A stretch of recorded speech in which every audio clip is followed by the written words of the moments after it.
لاہور میں حفیظ سینٹر میں لگی خوفناک آگ پر 14 گھنٹے کے ریسکیو آپریشن کے بعد قابو پا لیا گیا، جبکہ کولنگ کا عمل جاری ہے۔ کہا جا رہا ہے کہ دکانوں میں پڑے کمپریسر پھٹنے سے دھماکے ہوئے، جس سے علاقے میں دھوئیں کے بادل چھا گئے۔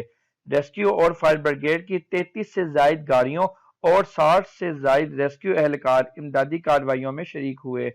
پاک فوج، رینجرز، واسا اور ریسکیو ٹیموں نے بھی حصہ لیا۔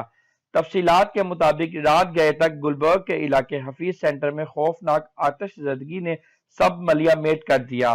تاجر برادری کی زندگی بھر کی کمائی ان کی آنکھوں کے سامنے راکھ کا ڈھیر بن گئی۔